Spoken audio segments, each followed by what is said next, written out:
Olá, amigo do canal Jesus de Vivo, tudo bem? É um prazer ter você com a gente. Estamos estudando o livro Pensamento e Vida. Vamos estudar hoje o capítulo 11, né? E o tema? Berço. Berço. Então, os Berço. outros... Berço. E também temos na nossa playlist aí vários assuntos, né? Há uns temas livres que o nosso Marcelo teve uma excelente ideia, né? De ter uns temas livres. Então, você pode entrar em nosso canal e ver a nossa playlist, todos os outros estudos que tivemos, né? De 1 a 10, e esse é o 11. E vamos dar um oi, então. Oi, Evandro. Olá, meus amigos, como vão? Tudo bem? Vamos aí. Posso lançar minha frase já? Bora. Bora. Bom, peguei a frase assim, de Paulo aos Romanos, capítulo 5, versículo de 3 a 5. A tribulação produz perseverança. A perseverança produz experiência. A experiência, a esperança. A esperança jamais falha, porque é gotejada no coração pelo amor de Deus. Vocês gostaram? Né, Cris? Muito. Boa. É isso aí, Evandro. Oi para todos, que estejam todos bem. Minha frase da noite eu peguei de um livro que às vezes eu leio, sobre meditações, né? E ela diz assim: a felicidade ainda não é deste mundo. Trabalhe com ardor e um dia estarão superadas as suas contingências do ciclo humano. Fernanda, é com você. Oi, gente, tudo bem? Amigos? A minha frase de hoje eu peguei do próprio livro, desse capítulo mesmo, e a frase é: o caminho que iniciamos em determinada existência é o prolongamento dos caminhos que percorremos nasquelas que a precederam. E aí, Marcelo, qual que é a sua frase de hoje? Olá, pessoal. A minha frase é do livro Fonte Viva, é uma frase de Emmanuel. Ele diz assim: entre o berço e o túmulo, o homem detém o usufruto da terra a fim de aperfeiçoar-se. Não é isso mesmo, Zecão? É isso mesmo, Marcelo. Tudo bem, gente? Na paz, né? A frase é simples e conhecida por todos, né? Nascer, crescer, envelhecer, morrer, tornar a renascer, progredindo sempre, tal é a lei. Allan Kardec. É isso daí, gente. Maravilhoso. E vamos começar com quem? O Zé pode dar o start aí, Bora, porque já ele já dá o começou start, então, com Zé. uma frase que eu acho que tem tudo a ver. Tem tudo a ver, gente. Tem tudo a ver mesmo. Então, hoje o tema berço, que é o capítulo 11, né? Dessa maravilhosa obra aqui, ó, Pensamento e Vida. E aí nós gostaríamos de comentar de uma forma muito simples que Emmanuel fala sobre a reencarnação, né? Que todos nós nos apropriamos de um corpo para nos evoluirmos. Pois bem, nós gostaríamos de dizer inicialmente que, como todos nós sabemos, né? Quando nós reencarnamos, quando nós aqui chegamos, nós carinhosamente somos recebidos por aqueles que prestaram a nós os primeiros cuidados, né? E se hoje nós estamos aqui é porque nós passamos por esses cuidados, por esse amor, por esse carinho e tal. Quando nós reencarnamos, nós não trazemos nada, materialmente falando. Tem pessoas que cuidam de nós, sim. Mas de onde nós viemos, materialmente falando, nós não trazemos nada. E vivemos aqui na Terra por 50, 70, 80 anos e não vamos levar nada. Muitas vezes nem o corpo. Estamos dizendo isso, gente, por uma questão simples. Porque como nós somos espíritas, reencarnacionistas, nós, quando aqui chegamos, nós trazemos uma grande bagagem espiritual de acertos que nós temos que realizar. Porque nós somos espíritos comprometidos de uns para com os outros. E os dois grandes objetivos nossos, quando a gente chega aqui nesse mundo, através do berço, se apropriando de um novo corpo, se assenhoreando de um novo corpo, é de nós crescermos espiritualmente, e nesse crescer espiritualmente é nós tentarmos um bom relacionamento com os desafetos de épocas passadas. Esse, sem dúvida alguma, é o grande desafio durante toda a nossa vida, toda a nossa existência. É claro que nós trazemos já em nosso bojo íntimo aqui, nosso íntimo, né? Essa questão de nós crescermos, de nós lutarmos, de nós estudarmos, de nós trabalharmos, para que nós tenhamos aí a comodidade e o bem-estar. Então, nesses relacionamentos, que os primeiros são os nossos entes queridos, que são o nosso pai, nossa mãe, nossos irmãos, né? Que vai se estendendo, vai aparecendo os desafetos, aqueles ao qual nós temos que sanar, né? Aqueles mal-estar de épocas passadas. Que, embora nós esquecemos, mas eles estão aí bem próximo de nós, né?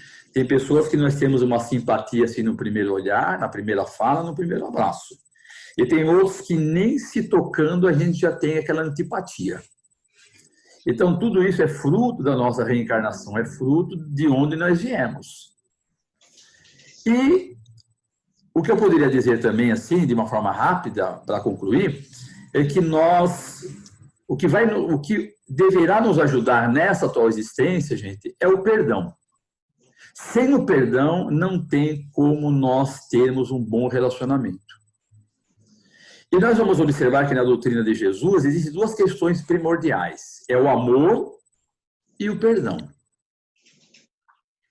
E como nós estamos longe dessa prática do amor, nós temos que lutar para perdoar. Nós vamos perdoar quem, gente? Nós vamos perdoar exatamente os que erram contra nós, os que estão se equivocando, os que praticam os deslizes, sem o qual não tem razão de nós perdoarmos. E aquele que nos legou o perdão, que é o ser mais sublime que veio à Terra, nós vamos observar o quê? Nós vamos observar que ele, durante a sua estadia aqui na Terra, só praticou o bem. Ele foi perseguido, ele foi caluniado, ele foi traído, ele foi preso, ele foi julgado. Fizeram tudo o que quiseram com ele, chicotearam, puseram uma coroa de espinho, ele carregou a cruz, pregaram na cruz, e lá do alto ele termina a sua missão na Terra, olhando para todos nós e dizendo: Pai, perdoai-lhes porque não sabem o que fazem. E era o que o Chico também passava para nós, porque ninguém sabe o que faz mesmo. Não sabe o que faz o quê, gente? Não sabe o que faz do ponto espiritual. Porque é claro que aquele povo sabia o que estava fazendo, tinha que eliminar Jesus, pela prática que ele estava fazendo, né? Materialmente, eles acreditavam que estava de acordo com a lei, mas espiritualmente, eles não sabiam o que estavam fazendo. Assim como muita gente até hoje não sabe espiritualmente o que fazem. Então, como nós somos espíritas reencarnacionistas, cabe a nós, né, desde o momento do nosso nascimento, que era através do berço até o túmulo, se nós quisermos ter um bom relacionamento, nós temos que, durante toda a nossa vida, perdoar sim, desculpar, querer bem. Então, para terminar mesmo, desculpe, mas assim, reencarnamos sem nada, e aí quando nós desencarnarmos, o que nós vamos levar daqui, gente? Pensemos nisso, o que nós vamos levar? Só o amor ao próximo, o perdão, o carinho, o respeito, a dedicação, a prática de caridade e nada mais. Não é isso, meu querido amigo Evandro? Nossa, muito bem, meu amigo José Carlos. Você entrou por uma explicação muito, muito bacana, vai atrás dos nossos objetivos aqui na Terra, né? Que é o perdão e evolução. Exatamente. Mas eu vou me atentar a um ponto nesse capítulo, como eu sou da área de saúde.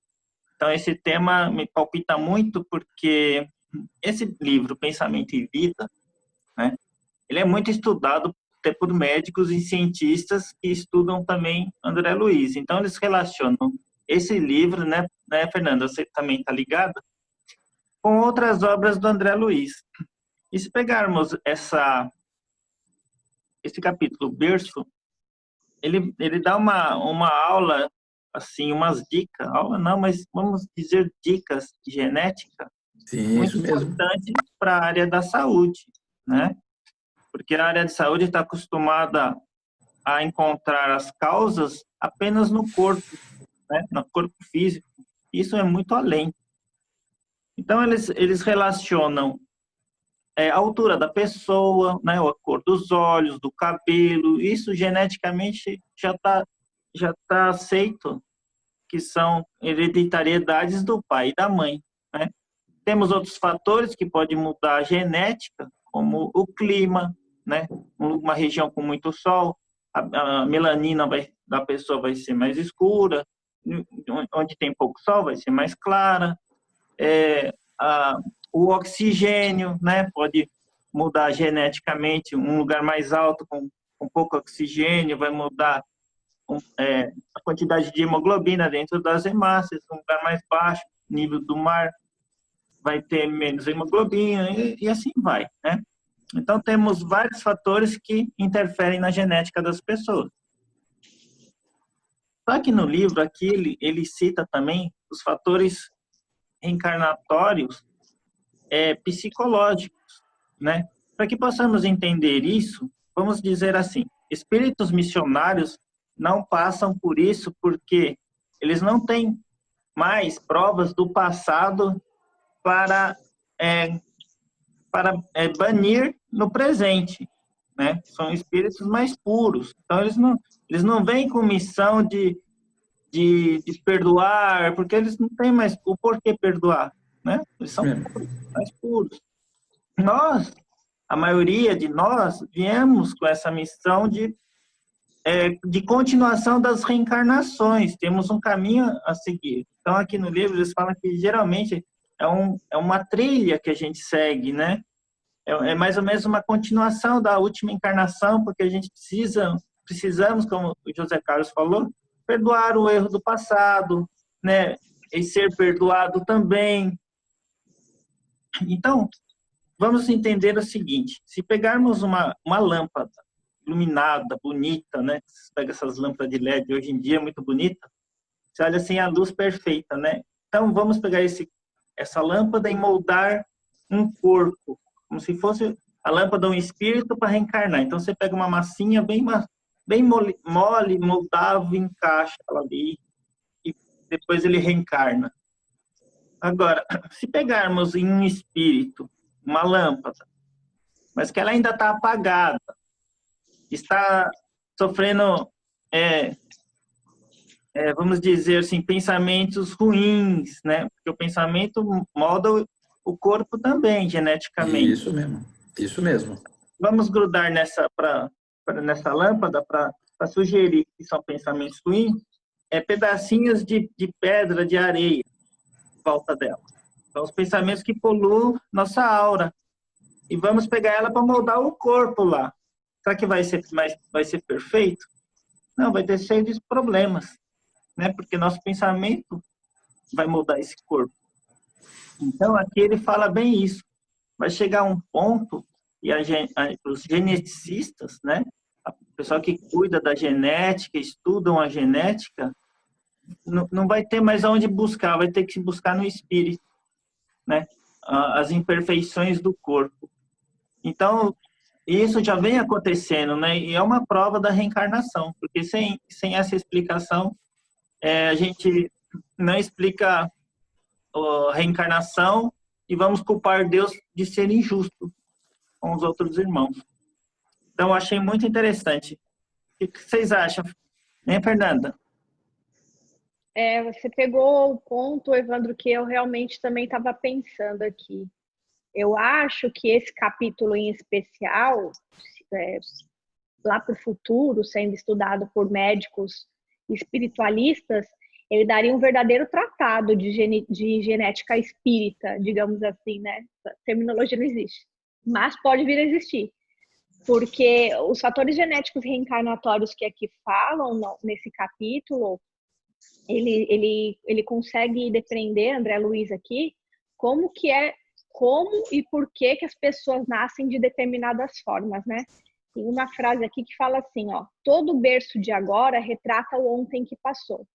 Que é isso que o Evandro estava falando. as pessoas têm a genética programada hereditária, que foram todos esses fatores que ele falou, de altura, peso, cor de olhos, etc. Mas a gente também tem uma genética hereditária nas nossas células, que inclusive fala aqui num pedaço do texto que isso é algo que a gente não vai compreender por agora. Nem a ciência, nem a própria filosofia espírita, né? É algo que eu acho que a gente vai estudar lá mais para frente. Mas, em contrapartida, eu acho que a gente tem que começar já a olhar com olhos de ver para isso, para esse ensinamento que o André Luiz aqui deixou para a gente, que é muito profundo, gente.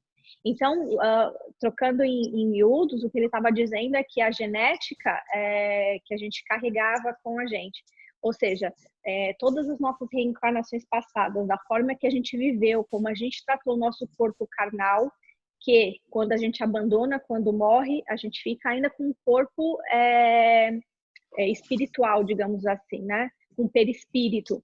E nesse perispírito ele vai ser retratado tudo que a gente teve, né? A forma que a gente tratou nosso corpo, a forma que a gente abandonou nosso corpo. Então, de repente, a gente falou isso nos suicidas, né? Ele pode ficar com algumas sequelas que ele vai carregar isso para a vida futura. E isso é tão complexo porque isso a gente consegue entender, por exemplo, determinadas doenças que uma pessoa tem. Então, sei lá, de repente a gente vê uma criança com meses de idade, ou que já teve um caso, inclusive, acho que recente agora, de que uma criança já nasceu com câncer. Ou seja, da onde que veio isso, né? A ciência não conseguiu explicar. E a gente, como o Zé disse, a nossa doutrina reencarnacionista, a gente consegue entender por que essa criança veio com essa dificuldade. E aqui a gente poderia ficar o tempo todo citando várias questões. Mas, para finalizar também, o que eu queria deixar claro é que os nossos pensamentos, assim como o Evandro falou, são o que moldam o nosso corpo físico, o nosso corpo material e o nosso corpo perispiritual. Então, a gente tem que entrar nessa onda de bons pensamentos e boas atitudes para a gente não deformar esse corpo que Deus nos deu. E é nessa reforma íntima que a gente vai fazendo, a cada reencarnação que a gente vai tendo, que um dia a gente vai chegar a espíritos superiores que a doutrina espírita nos deixa nos livros retratados. E acho que basicamente é isso, mas assim, o assunto é extremamente complexo, eu acredito que a medicina já começou a tratar desses assuntos e a gente vai ter muitas questões aí para frente. Não é isso, Cris? Muito bem, Fernanda, também. Eu acho que para a gente colocar aí para os nossos amigos, eu fiquei pensando, né? Berço, né? A primeira coisa que veio é falar assim, o cara não tem educação, não teve berço, papapá. Eu falei, mas eu acho que não é isso. Conforme você vai lendo, você vê que ele se foca muito nessa parte mais da área da saúde, né? Que o Evandro falou bem, que ele falou que até ele fica empolgado, é uma coisa que ele trabalha com isso, né? Trabalha, inclusive, no departamento de reencarnação, né, Evandro, que é a maternidade de Santa Joana. Então, ele vive isso na hora do vamos ver mesmo, né? Digamos assim. E aí eu fiquei pensando aqui comigo e pegando muito do gancho do que você falou sobre a genética também. Eu não tenho a experiência de falar com os nomes na área da saúde, mas a gente tenta entender, né, da forma que a gente consegue que o berço, essa lição para mim trouxe assim, o berço como se fosse o lar. Então, você também é colocado onde você tem que florescer. Então, você é colocado ali. O André Luiz também tem um capítulo que eu não lembro agora, talvez o Marcelo no final, se ele puder, no comentário dele, que fala sobre o momento que vai ter a concepção, que eles preparam todo o ambiente, eles preparam todas as circunstâncias para acontecer a fecundação do óvulo, até o óvulo eles separam. Então, tem uma gama mesmo de assuntos e de fatos que a gente poderia estar falando sobre isso. E para não se prolongar muito, porque eu acho que o meu pensamento bate muito com o de vocês, eu penso assim, Deus dá oportunidade para todos. Todos nós temos aqui a nossa tarefa, né? A tarefa maior da gente é se reprogramar, é se melhorar, se reconduzir na vida diante das dificuldades, diante as turbulências, diante da felicidade, diante da família. Então, toda essa parte genética que vem, toda essa formação que a gente conseguiu estar aqui hoje, ser da forma que a gente é muito condição de que nós nos colocamos também. Deus nos deu a oportunidade, temos o livre-arbítrio, e desse livre-arbítrio a gente vai fazendo o que de melhor a gente tem que fazer, se reprogramar e se refazer diante a vida. Certo, Marcelo? Ok. Eu também concordo com o que os nossos amigos disseram, está muito bem explanada a lição do berço. Eu acabei de assistir, creio que muitas pessoas também já acabaram de assistir a série da Netflix. Pode falar Netflix, Ney? A série Dark, né, que é uma série que fala de viagem no tempo, uma série muito bacana, 3 temporadas, muito legais. E um dos lemas lá da série... Você não vai contar o final, né? Senão vai tirar... Não conto que a série é muito bacana. Diz meu irmão que é a maior série de todas, ganhou de todas. Eu acho que está mais ou menos ali. Mas um dos lemas da série é que tudo está conectado, né? E a gente pode importar isso para a nossa doutrina, porque tudo está conectado. Os amigos comentaram muito bem, tem um pouco a acrescentar. O que se fala aí no meio espírita do paradigma do espírito, quando você coloca o espírito na discussão, não é? Você vai desdobrar muito assunto colocando o espírito na discussão, gente. Então, é isso que nós propomos, que nas nossas cogitações de vida, o espírito seja colocado também como um fator preponderante em nossa existência. Então, vou falar aí já que o Evandro, nosso querido Evandro falou da área da saúde, vou entrar na área do Zecão, que é a história. Na história, você tem a linha do tempo, não tem, Zecão? Vai estudar um determinado fator, você estuda a linha do tempo. Se você pega a linha do tempo do ser humano, desconsiderando o paradigma do espírito, a linha do tempo começa no berço e termina no túmulo, certo? Uma linha de tempo. Então, o cara nasce, o cara tem a experiência dele, a infância e tal, até o túmulo. Com o paradigma do espírito, gente, nós podemos pensar na espiral do tempo. Porque o sujeito está no mundo espiritual, ele desce para a Terra, tem a experiência, volta um pouquinho mais elevado, e aí ele volta lá para o mundo espiritual, desce novamente para a Terra, fazendo a espiral do tempo, rumo à evolução infinita, não é? Porque mesmo os espíritos superiores de séculos em séculos precisam voltar também, não é? A não ser quando chega na esfera crística, os espíritos puros, mas já é outra discussão. Então, creio que os nossos amigos explanaram muito bem. A gente deixa esse fato aí registrado. Nas nossas cogitações de vida, vamos incluir a pré-existência da alma, porque quando você inclui a pré-existência da alma, tudo fica claro, porque tudo está conectado. É isso aí, gente. Então, esperamos você aí no próximo vídeo, na próxima terça-feira. A gente vai estudar o capítulo 12. Tchau, gente. Tchau, gente. Obrigada. Tchau. Beijo pra vocês. Uma boa semana. Até a próxima. Tchau. Like, é o like. Dá um like. Juízo. Tchau.